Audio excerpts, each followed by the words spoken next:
जय श्री कृष्ण। जया एकादशी महत्तम। माघ मास के शुक्ल पक्ष की एकादशी। श्री कृष्ण भगवान बोले कि हे राजन, माघ मास के शुक्ल पक्ष एकादशी का नाम जया है। इस एकादशी के व्रत से मनुष्य भूत प्रेत पिशाच आदि की योनि से छूट जाता है। अतः इस एकादशी के व्रत को विधि पूर्वक करना चाहिए। कि हे राजन, मैं एक पौराणिक कथा कहता हूँ, उसे सुनिए। एक समय इंद्र स्वर्ग लोक में राज्य करता था। वहां अमृत का पान कर नंदवन में अप्सराओं के साथ आनंद पूर्वक क्रीड़ा करता था। एक समय इंद्र अपनी इच्छा अनुसार अप्सराओं के साथ रमण कर रहा था। उस जगह गंधर्व गान कर रहे थे। वहां गंधर्वों में प्रसिद्ध पुष्पदंत तथा उसकी लड़की चित्रसेन की स्त्री मलिन, ये सब थे। उस जगह मलिन का लड़का पुष्पवान और उनका लड़का माल्यवान था। उस समय पुष्पवती नामक एक गंधर्व लड़की माल्यवान को देखकर उस पर मोहित हो गई और काम बाण से चलायमान होने लगी। उसने अपने रूप, सौंदर्य, हाव भाव आदि के द्वारा माल्यवान को वश में कर लिया। हे राजर्षि, वह पुष्पवती अत्यंत सुंदर थी। उसके लक्षण अत्यंत सुंदर थे।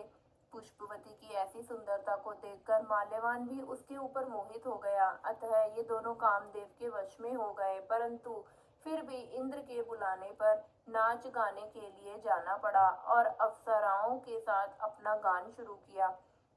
यद्यपि वह नाच गा रहे थे, परंतु कामदेव के प्रभाव से उसका मन ना लगा और अशुद्ध गाने लगे। उनकी भाव भंडियों को देखकर इंद्र ने उनके प्रेम को समझ लिया और श्राप दे दिया कि मेरी आज्ञा का उल्लंघन करने वाले मूर्खों, तुमने मेरा अपमान किया है, इसीलिए तुम स्त्री पुरुष के रूप में मृत्युलोक में जाकर पिशाच का रूप धारण करो और अपना कर्म फल भोगो।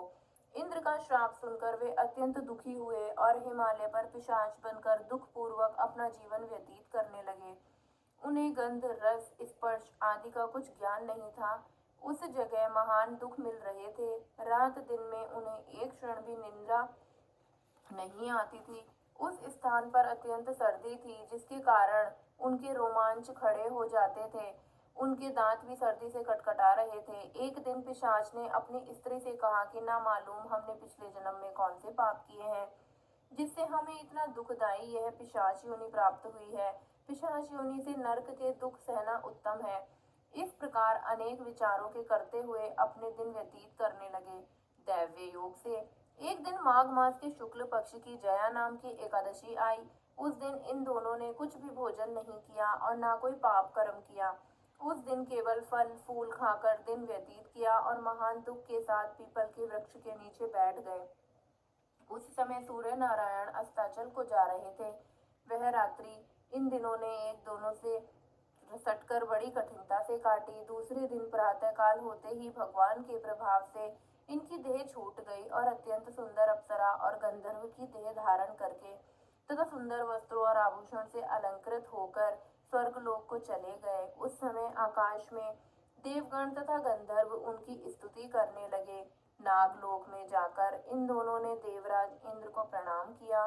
इंद्र को भी इनका अपने प्रथम रूप में देखकर महान आश्चर्य हुआ और इनसे पूछने लगे कि तुमने अपनी पिशाच देह से किस प्रकार छुटकारा पाया, सो सब कहो। इस पर माल्यवान बोले कि हे देवेंद्र, भगवान विष्णु के प्रभाव तथा जया एकादशी के व्रत के पुण्य से हमारी पिशाच योनि छूटी है। इंद्र बोले कि हे माल्यवान, एकादशी व्रत करने से तथा विष्णु के प्रभाव से तुम लोग पिशाच की देह को छोड़कर पवित्र हो गए हो और हम लोगों के भी वंदनीय हो गए हो, क्योंकि शिव तथा विष्णु भक्त हम लोगों की वंदना करने योग्य हैं। अतः आप धन्य हैं, धन्य हैं। अब तुम पुष्पवती के साथ जाकर विहार करो। हे युधिष्ठिर, इस जया एकादशी के व्रत करने से समस्त कुयोनयनी नष्ट हो जाती है। जिस मनुष्य ने इस एकादशी का व्रत किया है, उसने मानो सब तप यज्ञ दान किए हैं। जो मनुष्य भक्ति पूर्वक जया एकादशी व्रत करते हैं, वे अवश्य ही सहस्त्र वर्ष तक स्वर्ग में निवास करते हैं। जय जय श्री राधे राधे।